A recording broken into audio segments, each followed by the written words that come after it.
ये संदेश जो दिया जा रहा, ये सुरतों को अपने देश की खबर और अपने देश में जो पिता है उसका संदेश सुनाया जा रहा है। अब जो लोग चाहेंगे कि हम अपने देश में पहुंचे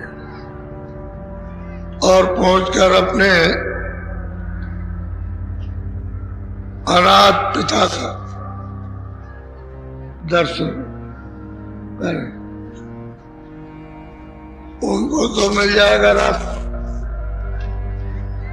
तो चल पड़ो। ये सनातन संदेश है।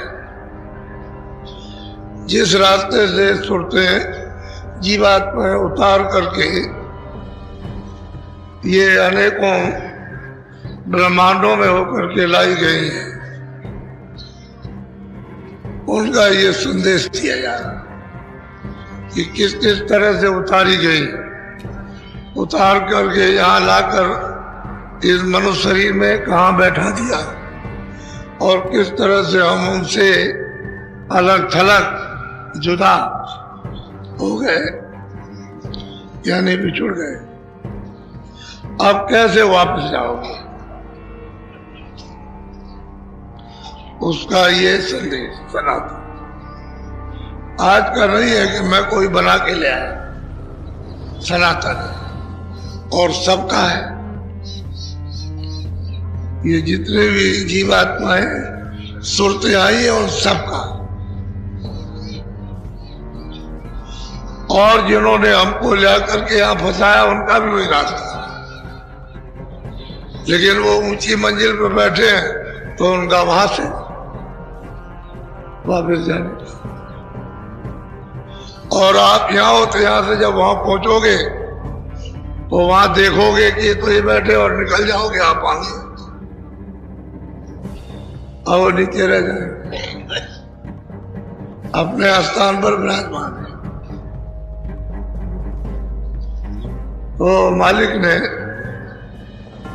सनातन रास्ता रखा, और जब सुरतें उतारी गई तो संत यानी ज्ञान संत बोध मालिक का उसके साथ ही उतार दिया, और वो हमेशा यहाँ रहते हैं, रहेंगे, लेकिन वो किसी को कुछ बताएंगे नहीं, उनको कोई नहीं पहचान सकता। लेकिन ये सब सूचनाएं मालिक के दरबार में वो पहुंचाते रहते हैं कि किस तरह से जीव यहाँ फंसाए गए, ये सब उनको संदेशा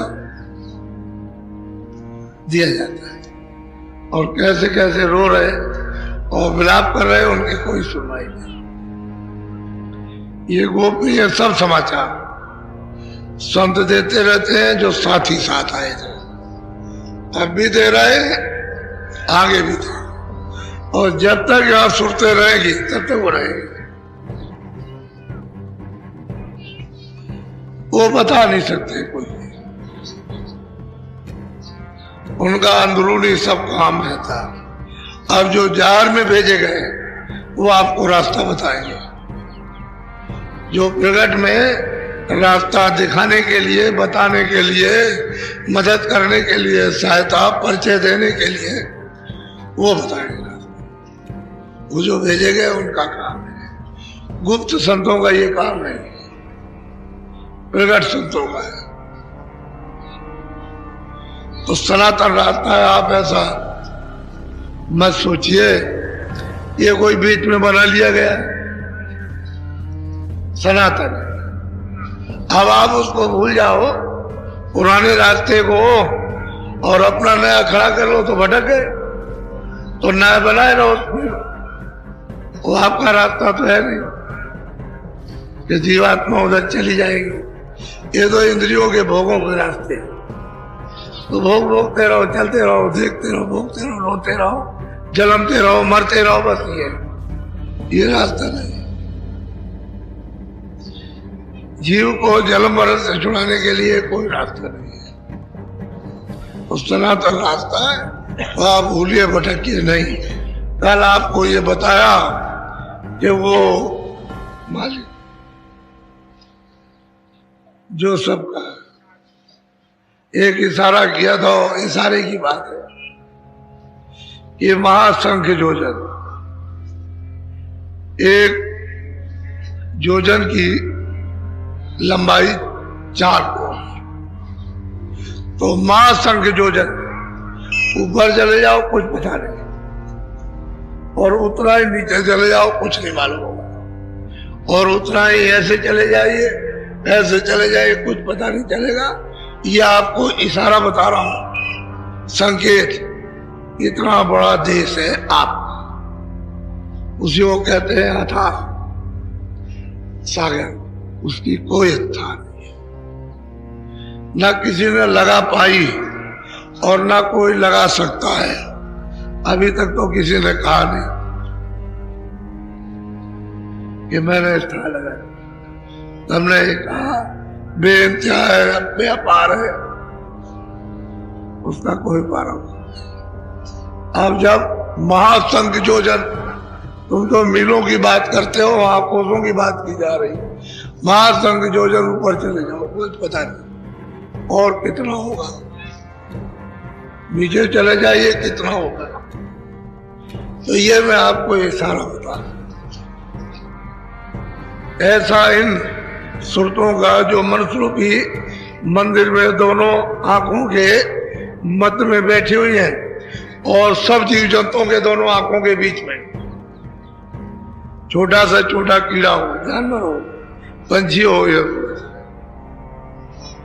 एक आंख इधर, एक इधर, एक आंख इधर, एक कान इधर, सब में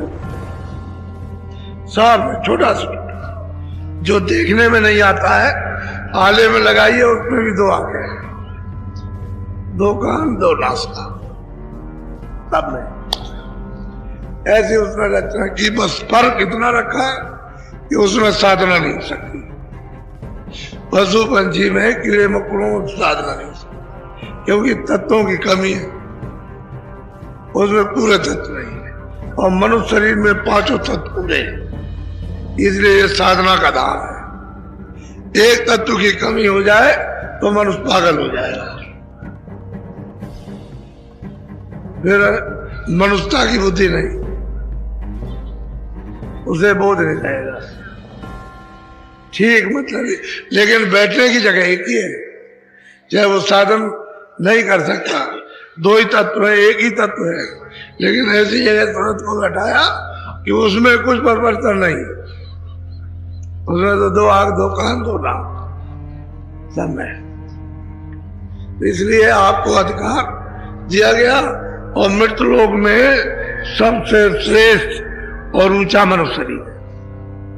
वैसे ये भी 84 में है, लेकिन 84 की आखिरी ये अंतिम योनि है, इससे जा सकते हो आप, और इसी से लोग गए, इसी से जाते हैं, इसी से जाएंगे, इसी से रास्ता। इसमें साधना का धाम है, इसमें साधना कर सकते, और कोई शरीर में साधना नहीं कर सकते। तो ये अमोलक है, वो भी आपको थोड़े दिन के लिए दिया। लो मेरा ये मकान है, और मैं तुमको अधिकार देता हूं कि तुम अपनी जीवात्मा को जगा लो, तुम्हारे अधिकार में कोई अंतर नहीं, और ये अच्छा ये बुरा है, बुरे काम को करना नहीं अच्छा काम था, तो आपने ना अच्छा समझा ना बुरा, जो चाह सो किया, और जीवात्मा के जगाने की कोई बात नहीं, तो मनुष्य शरीर व्यर्थ चला गया। तब तक समय पूरा हो गया, उसने कहा अच्छा निकलो, अच्छा आप क्या करोगे, बहुत धन है, समुद्र की तरह से भरा हुआ, तो फिर क्या करेगा, तो सोने की लंका थी, तो रावण क्या कर सकता था जब मौत आई, जब उसने कहा निकलो हमारे मकान से, तो वो क्या कर सकता है, सोना क्या कर सकता है, निकाल के बाहर कर। ऐसे ही अमूलक मनुष्य शरीर है, मालिक की प्राप्ति के लिए ही दिया गया। इसमें बैठ करके जीवात्मा को जगा के वापस अपने घर में पहुंचाओ कब, कि महापुरुषों की खोज करो। जब वो रास्ता दे दे तो चल पड़ो, रास्ता मिल जाए चलने का तो बस फिर चलो तेजी के साथ में। ये काम आपको करना है। जब घाट पर आ जाओगे तो बस एकदम जाग जाओगे, और घाट तुम्हारे पास है, कोई बहुत दूर नहीं है कि लाखों और करोड़ों को तुम्हारे सामने घाट है। उलट के घाट पे बैठो, जाग जाओ और चल पड़ो अपने घर की तरफ। लेकिन महापुरुष मिलना चाहिए, उनके बगैर ये काम नहीं हो सकता। तो कल आपको बताया था कि ये प्रदेश है, अपना देश है, इसलिए आप ध्यान नहीं ले सकते। क्या जितना इंतजाम करो, रहने कोई चीज नहीं ले जा सकती, वो कोई चीज नहीं ले जाने देगा और ना किसी को ले जाने दिया। सबका साथ सामान रखवा दिया, और पहचान जो कुछ भी है, सुनना और बोलना और समझना, वो भी रखवा लिया। और भेजा कर जब पागल बना दिया, तो पागल हो गए, और एक धक्का मारा, धड़ाक से गिरा। इसलिए मनुष्य शरीर यह अमूलक है, इससे बुरे काम करना तो बंद करो, और कोई अच्छा काम हो जाए तो कर लो। साथ ही साथ अपनी जीवात्मा को जगाओ, घर की तरफ प्रस्थान करो, चलो महात्मा से मदद ले लो, महापुरुषों से कि हमको मदद दे दीजिए, सहायता दे दीजिए, कुछ दया कर दीजिए, कुछ कृपा कर दीजिए। ये तो मांगना चाहिए, मदद मिल जाएगी। फिर चलो बिना मदद के नहीं हो सकता, ऐसे नहीं होगा। तो आपने कल सुना, ये सब संकेत आपको दिए जाए। अब थोड़ा सा जब साधक साधना करते हैं और जब देखने लगते हैं, सुनने लगते हैं, तो रास्ते में विघ्न बाधा, यानी कितने कितने विघ्न बाधाएं आती हैं। जब उसकी आंख खुलती है, कान खुलते हैं, और बगैर गुरु के चलते हैं, तो बाधाएं कितनी हैं। छोटी मोटी बाधाएं नहीं होती। एक रिद्धि सिद्धि बाहर से कुछ प्राप्त करो तो कितनी बाधाएं खड़ी हो जाती हैं। इस शर्त से रिद्धि और सिद्धियां गिरा देती, बात वो तो समझ नहीं पाता, वो गिर गया, वो तो खत्म हो गया। तो भटकाने के लिए, बहकाने के लिए, उधर न जाने देने के लिए बड़े बड़े विघ्न, लेकिन जब महापुरुष मिल जाए तो वो विघ्न नहीं होता। उनके साथ चले जाओ। आपने देखा होगा कोई बड़ा अधिकारी आए तो आप उसके पीछे पीछे हो जाइए और कोई नहीं बोलेगा।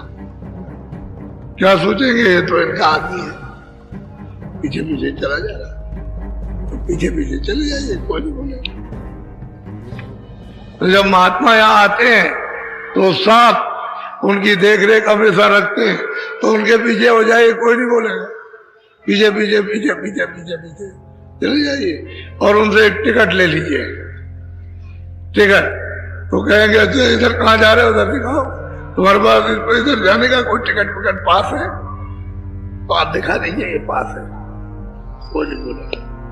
टिकट तो छोटा ही होता है ना, उसमें कुछ नहीं लिखा रहता, इस स्टेशन से ये स्टेशन, मथुरा से कानपुर, बस इतना ही है। तो उसने देख लिया, क्या ठीक है, तुम गाड़ी में बैठे हो, और टिकट नहीं रहेगा तो महात्माओं को और क्या, वो टिकट दे देना, दे देते।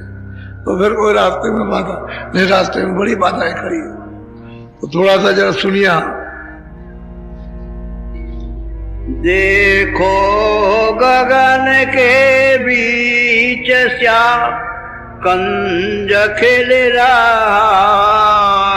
देखो गगन के बीच श्याम कंज खिल रहा, बाबरा गयालु भाई वाही चारिके पिल रहा। बड़े ध्यान से सुनिए, जब दृष्टि उलटती है तो आकाश दिखाई देता है। उस आकाश में कूड़ा कचरा भरा हुआ है। जैसे कोयला आ जाता है तो ऊपर भी नहीं दिखाई देता, सामने नहीं दिखाई देता, कर्मों का कोयला छाया हुआ। जब दृष्टि ऊपर उलटती है, जब तीसरी आंख, तीसरा नेत्र है जो सूरत में स्वयं है, वो देखती है कि तो एकदम धुंधला, कुछ आकाश में नहीं, तो उसको साफ करती है। जब सफाई करती है तो बिल्कुल ऐसे चला जाता है जैसे आंधी आई और कोयला साफ हो गया। तो सब पेड़ पालो ये वो सब दिखाई देने लगते हैं सबके सब। और ऐसा होता है कि वह सूरज है, ये नहीं निकलता ही चला रहा, प्रकाश होता जा रहा। तो जब सूरज अपनी आंख के ऊपर देखती है तो गगन में, आकाश में एक श्याम का बहुत सुंदर विराजमान बैठे हुए, बहुत सुंदर शोभा है। वैसे इनकी भी शोभा लिखने में यहां नहीं आती, बहुत ही सुंदर। तो जब देखा तो मन लुभा गया, मोहित हो गया, आशिक हो गया। दीवाना जिसको कहते हैं कि दीवाना हो गया। अब वो देख रहा उनको अच्छी तरह से, उसे ये तो नहीं मालूम कि मुझे आगे जाना हो, तो कहता है यही सब कुछ। लेकिन वो क्या है, धोखे का स्थान है। धोखा हो जाएगा जो उसको देख के मोहित हो गए। आप क्यों मोहित हो गए कि गुरु नहीं मिले? गुरु अगर मिलते तो दिखा देते और कहते कि नहीं आगे चल, ये कुछ नहीं, आगे चल दे उधर, वो क्या है, तो उसको दिखाते। इससे सुंदर उसका रूप है, बहुत सुंदर। कहते देख उधर चल, ऊपर, ये छोड़ देता। अब वो देख रहा है गगन में श्याम कंज खुला हुआ, और देख करके जैसे फूल में को देख करके भौरा उसमें बैठ गया, फिर अपने आप को भूल गया, शाम हुई बस बंद हो गया। ऐसे ही डुबा जाते थे। और ये धोखे का स्थान है। रास्ते में बड़े बड़े धोखे के स्थान बना रखे, वहां बैठ करके सब नीचे उतार देते हैं। क्यों? कि गुरु आगे के मिलते नहीं, इसलिए नीचे उतार देते, यहीं से नीचे हो गया। अब वो साधक क्या कर सकते? उसे जितना भेद मालूम होगा उतना ही तो आगे जाएगा, नहीं मालूम होगा तो आगे नहीं जा सकते। बोलो। धोखे का वह मुकाम उसे देखता रहा, बाहु से दिनाथ जोगी उन्हें पेखता रहा। कहते बहुत से लोग सिद्धनाथ जोगी जो करके मतलब इसको देखते रहे, और देखते देखते देखते देखते बस हो चुका, इच्छा खत्म हो गई। और ये धोखे की जोगे की जगह थी, आगे नहीं जाने दिया, रोक लिया उनको, देखते रहो, और वहीं से गिरा दिया। बस यहाँ पर, यहाँ बस फंसे, आगे नहीं गए। ऐसा धोखे का मुकाम है। गुरु की तो जरूरत है आपको हर जगह।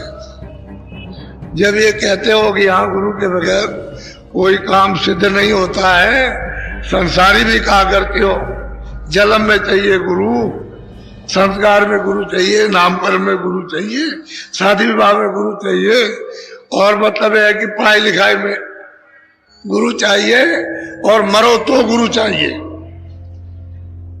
जिंदा हो तो गुरु चाहिए।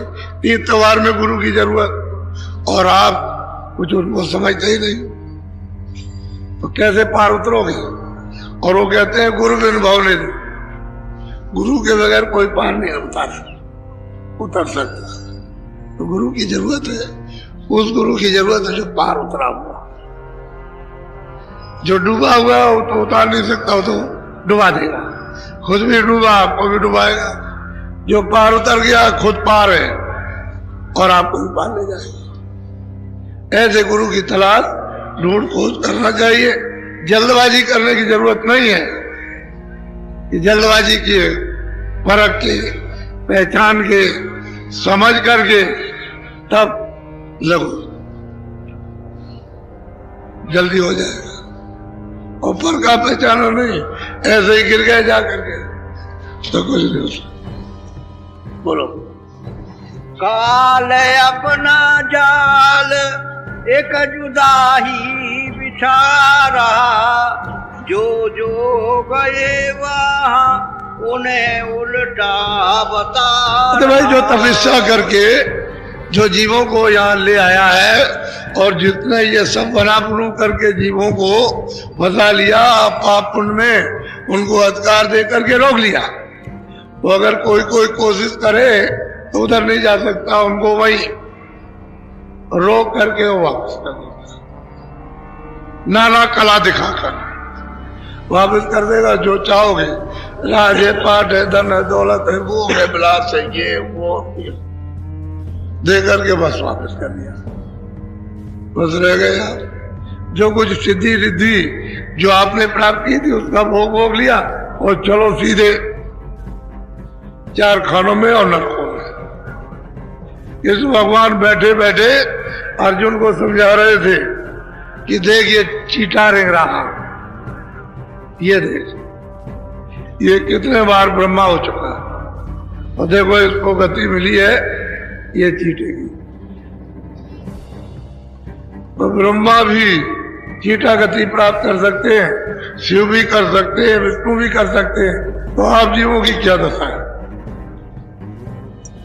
तो बात के बिना गुरु के, वो भी गुरु पहुंचा हुआ हो, नाम का गुरु नहीं कि हमने गुरु कर लिया। वो कहते हैं जीवात्मा को जगा के ले चले और घर में पहुंचा है, उसका नाम है गुरु। बोलो। नाना कला दिखाई वही मोहता रहा। लोभाओं की चीजों को दिखा दो तो करके उनके मन को और बुद्धि को इतना प्रेरित कर दिया कि जो कुछ उसकी कमाई थी उसको सब लिख लिया। वो कहा ये ले लो। वो एक बाजार लगा था बहुत सुंदर, उस बाजार का नियम था कि जो भी इस बाजार में आएगा और सुंदर से सुंदर चीज उठा लेगा, फिर दूसरी चीज नहीं छू सकता। तो ऐसा सुंदर बाजार था। लोग तमाम देखने के लिए दौड़ पड़े, ये बहुत अच्छी है उसी को ले लिया, ये उससे भी अच्छी उसको लिया, ये उससे भी अच्छी। लोग एक एक चीज हाथ में लिए, दूसरे नहीं छू सकते और देख रहे ये इससे अच्छी है, इससे अच्छी ये, इससे अच्छी है, अरे हमको ये लेना चाहिए था, ये क्या है? तो कुछ नहीं है। बाजार में घूमते रहे तो एक बुढ़िया संकल्प करके चली कि मैं पूरा बाजार देखूंगी, कोई चीज नहीं उठाऊंगी। वो देखती जाती है, चलती जाती है, उससे अच्छी है, उससे अच्छी है, उससे अच्छी। जगह जार के खत्म होने के करीब पहुंची तो बुढ़िया ने सोचा कि भाई इस बाजार का बनाने वाला कितना सुंदर होगा। वो सोचने लगी तो ध्यान उसका उस तरफ चला गया कि इसका बाजार बनाने वाला बहुत सुंदर होगा, ये इन सब चीजों से सुंदर होगा। वो देखते तो देखना है ना, तो खत्म हुआ। उसके दरवाजा मिला तो पल्ला हटा दिया। ऐसे देखा एक बहुत धर्म पुरुष सुंदर, इन सब चीजों से ज्यादा सुंदर वो बैठा हुआ है, तो उसका आकर्षण हो गया। कहले तुम इधर कैसे आई हो? कहले आपने बाजार लगाया कि एक चीज को ही उठा सकता है, दोबारा नहीं। आप क्या चाहती हो? कहले बाजार लगाने वाले कोई पाले, हमको और कुछ नहीं चाहिए आपको। तो कहने का मतलब यह है कि नाना चीजें और नाना कलाएं और नाना इच्छाएं जगाकर जो कुछ भी कमाई की थी उसको सब ले और उससे छोटी चीज पकड़ा दी, बस यहाँ आकर के रह गया, वैसे आगे नहीं जा सका। बोलो। क्या क्या कहूँ अनर्थ बहुत भांति कर रहा, बिन संत सतगुरु वह सभी को निगल रहा। कहते हैं कि जब तक संत सतगुरु इस पार से उस पार जाने वाले पूरे नहीं मिलेंगे तब तक यहाँ सबकी कमाई टूट लेगा और पार किसी को नहीं जाने देगा। और सबको ऐसे खा जाएगा। और खाना ही है। जब मृत्यु के गाल में चले गए तो रोज आहार है, रोज का आहार, रोज जा रहे, दुनिया जा रही के जा रहे, वो जा रहे, बाप दादे चले गए, वो चले गए, वो चले गए, ये बच्चे जा रहे, बच्ची जा रही, पुरुष ये सब चले जा, लिखिला। और आप तो हमने देख रहे हो और संस्कार कर रहे हो और अपने को नहीं समझते हो कि मेरी भी बारी आने वाली। सोचना चाहिए कुछ ना। कहते हैं सबकी कमाई, और जो कमाई नहीं करते ये तो कमाई वालों की बात है, और आप तो कुछ कमाई करते नहीं, तो आपका क्या हाल होगा? सबकी कमाई को झाड़ लिया और सब ले लिया और छोटी चीज पकड़ा करके और भगा दिया, बस उधर नहीं जा सकता। तो कहते हैं कि सतगुर संत सतगुर बिना पार नहीं कोई जा सकता, वो जाने नहीं देगा, सबके लिए रास्ता बंद कर रखा। और गोस्वामी जी महाराज रामायण में ये कहते हैं कि मैंने अपनी आंखों को बंद किया तो जब आंखें बंद हुई तो मेरी आंख खुली तो मैंने देखा कि कौशलाधीश बैठे हुए, यही श्याम सुंदर, ये वहां गगन में बैठे हुए विराजमान है। इनका बहुत बड़ा सिंहासन और बहुत बड़ा ये महल है, उसको मंदिर कहो, महल कहो, उसमें बैठे हुए। तो कहते हैं मोह विलो, मैंने इनको देखा, इन्होंने मुझको देखा, वो हंस पड़े, प्रसन्न हो गए। जैसे वो प्रसन्न हुए, हंस पड़े, वैसे ही गोस्वामी जी महाराज उनके अंदर चले गए उस पार। मोह विलोक राम मुस्काई, बेसत तुरंत गयो मुखमाई। उधर माज सुन अंडा जराया, कहते उधर देखता हूं कि ये अंड की क्या रचना है और पिंड की क्या रचना है, ये उधर सब जगह पर देख रहे हो।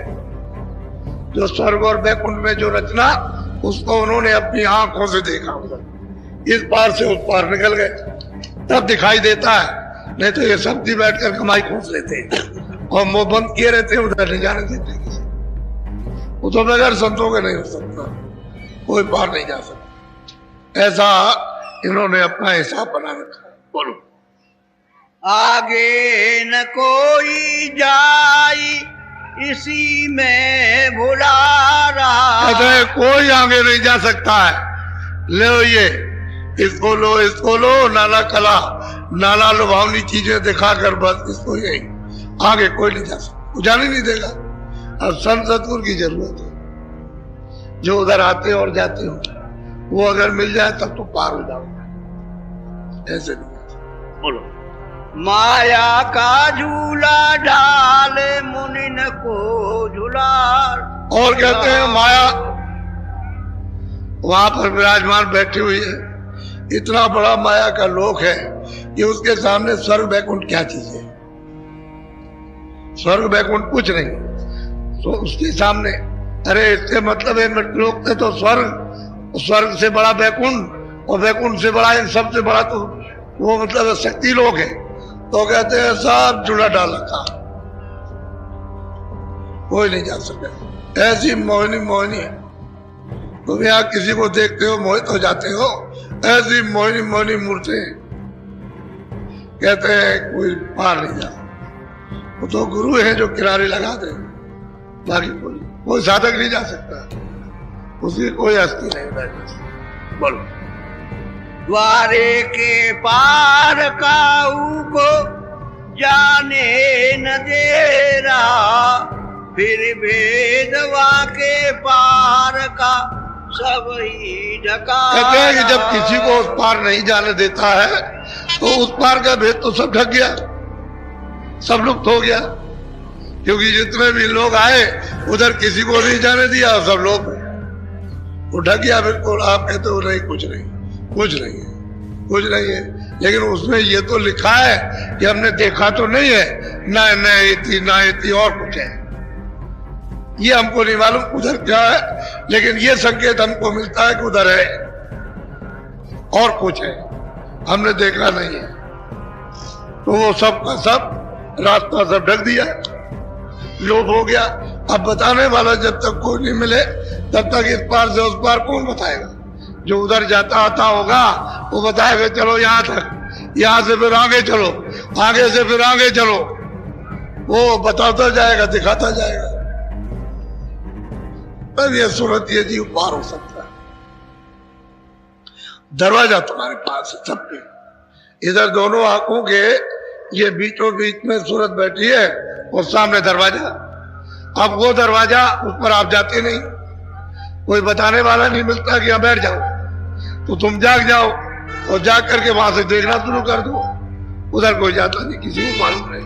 बोलो क्या शेष क्या महेश सभी हार कर रहा, बिन संत उसके पार कोई भी न जा रहा। कहते कोई भी उधर नहीं जा रहा उसके पार, सब कोई इधर उल्टा रास्ता बता दिया, सब घूम गया। भाई यही उनकी कमाई है, लूट ली और फिर जैसे कि तैसे हो गए, फिर वो 84 नरकों में चले जाते हैं। आप ये समझते हो गए पार चले जाएंगे, हो पार कहाँ जा सकते, कौन किसको जाने देगा। महापुरुषों की जरूरत, और महापुरुष उस समय पर थे नहीं। ये तो अभी अरसे 700 वर्ष के अंदर आए, तब रास्ता ये जारी किया, तो जीवों को बताया, जीवों को ले चले, नहीं इसके पहले थे ही नहीं, रास्ता ही नहीं खुला था, कैसे जीव जाते बेचारे। अब धीरे धीरे धीरे धीरे जब रास्ता खोल दिया और लोग यहाँ से जाने आने लगे, तब आपको प्रमाण मिले कि उन्होंने भी कहा प्राप्त किया, उन्होंने भी प्राप्त किया, उन्होंने भी प्राप्त किया, उन्होंने भी किया। नहीं कहते हो किसने प्राप्त किया, वो तो तुम्हारे सामने कह रहे कि मोह बिलो गुलाम उसकाई, मैंने उसको पाया, उसको कहते हैं ब्रह्म को मैंने पाया। गोस्वामी जी कहते हैं मैंने पार ब्रह्म को पाया, वो तो स्पष्ट कहते हैं, साफ ही साफ। और आप कहते हो किसने प्राप्त किया, और पढ़ने वालों को कुछ नहीं मिला। ये पढ़ने लिखने से नहीं आता है, ये तो करने का काम है। महापुरुषों की कृपा और दया होनी चाहिए, उसके बगैर नहीं होता।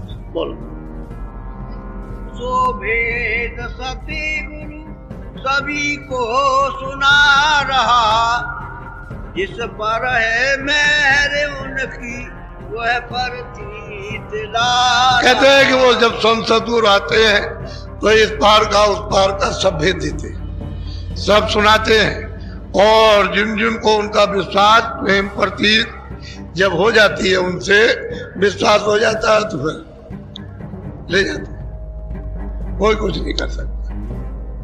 फिर लेकिन प्रतीत प्रेम प्रतीत आत्मविश्वास ये तो करना चाहिए।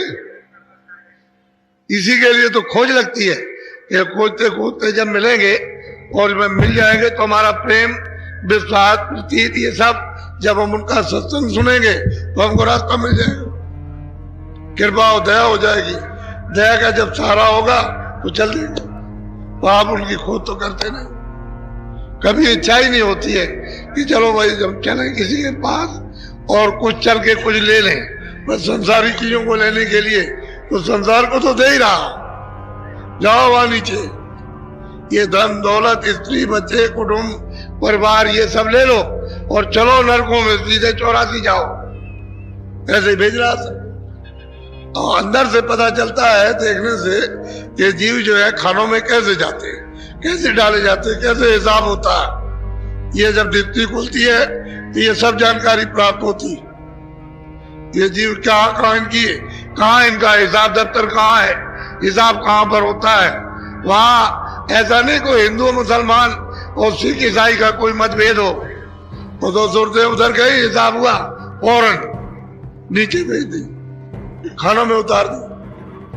अब तुम कहते रहो स्वर्ग मिल गया या बैकुंठ मिल गया है, बैस्त मिल गया, आपके कहने से हो जाएगा। आपने देखा यहाँ ऐसे ही चिल्लाते, कहावत बना रखी है कि स्वर्गवास हो गया, स्वर्गवास हो गया और बैकुंठवास हो गया, लेकिन तुमने देखा कि स्वर्ग में है? बोलो पिया बिन प्यारी कैसे हो निवास। अब वो महापुरुष कहते हैं भाई बिना पिया के इस सूरत तक किस तरह से निर्वाह, कैसे इनके जाल से बचेगी, ये यहां से कैसे पाप और पुण्य के बंधन से छूटेगी, जब तक वो नहीं मिलेंगे या का भेद बताने वाले, तब तक कैसे इसका गुजारा होगा, कैसे ये छूट सकेगी? बोलो। तया चेत फिरे वो रानी, कस पावे सच सा। अब वो समझा रहे कि ऐ सूरत, तू यहाँ भोगों में, इंद्रियों के जाल में, मन के फौरेम में, यहाँ तू इस तरह से बोराई पागल घूम रही है। अब ये बता कि तुझे सच्चा साह, सच्चा मालिक, सच्चा प्रीतम कैसे मिलेगा? तुझे इनमें पागल हो रही है, दीवानी हो रही है, जो कहते हैं उसको नहीं सुनते, इसमें पागल हो रही है। दे दीजिए, दे दीजिए, दे दीजिए, मिल जाएगी, मिल जाएगी। और जिनको मिला हुआ उनसे देखो तो और भी रोते हैं, ये चला गया, वो चला गया, वो चला गया, और मिल जाए। अरे क्या करोगे? गठरी बांधकर जितना तुम्हारे भाग का उतना रोज मिला, और कल ही समय पूरा हो जाए तो चलो यहाँ से, तो क्या कुछ लेके जाओगे? अगर बहुत जमा हो तो आप लेकर के जाओगे यहाँ से। अगर आपको ले जाने का कोई उपाय होता तो आप बाल बच्चों को सबको साथ ले जाते, खेती दुकान सब उठा ले जाते, लेकिन उसने तो कुछ छोड़ा ही नहीं कि सब यही रखो, यही कहा, यही रख दो, तुम इससे काम ले सकते हो। और ये भी यही कहा है, इसके लिए इससे काम लो, इसके मरम्मत मलहम पट्टी करो, इसमें जो जीवात्मा फंसी हुई है, जो दोनों आंखों के पीछे, इसको छुड़ा लो। कहा तो ये था, तो आपने मतलब इसको भी नहीं समझा, इसको भी नहीं समझा, और जीवात्मा जो बैठी है उसको आपने निकाला नहीं, तो बोराई पागल है, मस्त है, कुछ नहीं जाना। अब ये बता कि सच्चा सा, सच्चा मालिक कैसे मिलेगा? हे सूरत, अभी तू जाग जा, अभी वक्त है, नहीं तो मनुष्य शरीर जा रहा तो फिर किस शरीर में बैठकर उसको याद करेगी, किस में बैठ कर के दर्शन करेगी? यही शरीर है दर्शन करने का, इसी में बैठ के सबने दर्शन किया, मीरा ने भी दर्शन किया। वो कहती है मैं मिल जाए पाए पी अपना, तब मेरी पीर बुझानी। मैं वहां गई, अपने मालिक से मिली, मेरा सब दर्द चला गया, कुछ नहीं, न रात को नींद न दिन को, तब मैं चुप हो गई। ऐसी पीर, ऐसा दर्द होता है कि जब तक मालिक न मिल जाए तब तक बहुत मुश्किल। सबने पाया जितने लोग आए, लेकिन आप उनसे दूर रहे। थोड़ा बहुत भी आप आते जाते रहते, कुछ संगीत मिलता रहता, कुछ लगाव लगा रहता, लेकिन आना जाना सब बंद कर दिया। वर्तमान का समय ऐसा आया कि सभी अच्छे रास्ते कट गए, अकेले पड़ गया, तो भोगों विलास में इंद्रियों के जाल में फंस गया। अब कोई रास्ता तो कितने कमजोर हो गए हो कि आपको कोई रास्ता निकलने का है ही नहीं। क्या करोगे जब तक कोई सहारा न दे दे? बोलो। जगत भार में क्यों तू भुनती, पावे निस दिन कहते हैं कि जगत जाल है और जगत मुर्ची का भार, अरे इसमें तू निस दिन जलेगी, रात दिन इसमें लगी रहती है, चैन न सोते न जागते, न उठते न बैठते न देखते। अरे इसमें ऐसा क्यों करते हैं? नहीं तो तुझे कहीं जरा भी क्षण मात्र भी चैन नहीं मिलेगा। और कहीं 84 चली गई तो फिर क्या, नरकों में गई तो वहां कितने कितने करोड़ों वर्षों तक लगातार काटते रहते हैं जमदूत, ऐसे छुरी चलाते रहते हैं मशीन की तरह से, और काटते रहते हैं, चिल्लाते रहते हैं, चिल्लाते हैं, कितनी दूर तक आवाज जाती है। सुनने वाले भी साधक जब सुनते हैं तो ऐसे कांपते हैं, इस तरह से। जब उस आवाज को सुनते हैं, दृश्य को देखते हैं तो कंपायमान होता है शरीर की, ये क्या हो रहा। लेकिन अब यह है कि उन्होंने जो किया वो कहते हैं तो जगत इस पहाड़ में बुनती है, अपने को बुन रही है, इसमें निश्चित तुझे तपना पड़ेगा, चलना पड़ेगा, इससे कोई निकाल नहीं सकता। बोलो। छोड़े उपाध करो सत्संगत, ले सतगुरु से राह। कैसे? अब क्या करो कि छोड़ दो, अब उपाधि बंद करो, ये चलो सत्संग सुनो, और सत्संग सुनते सुनते सुनते और उनसे रास्ता ले लो और फिर भजन करो, तो छुटकारा होगा और कोई रास्ता नहीं। कहते सत्संग करो, सत्संग के बाद रास्ता लो, और रास्ता चलो तो भजन करो, और भजन में आपको मदद मिल जाए तो निकल चलो धीरे से। क्यों जलनते मरते हो सगनी में, इस बार में बोलते हो जन्मोगे मरोगे, रोज की क्रिया हो जाएगी जन्मने मरने की, फिर कहीं चैन मिलेगा नहीं। आज तो मौका है और ये अनमोल समय हाथ से निकला जा रहा है, ये लौट करके आपको मिलने वाला है। नरदेही सतयुग त्रेता द्वापर कलयुग कितने युग बीतने के बाद जब पुण्य इकट्ठे हो जाते हैं तो कभी मिलती है, ऐसे नहीं कभी कि मिल जाए, कितने युग चले जाए नरदेही नहीं मिलेगी।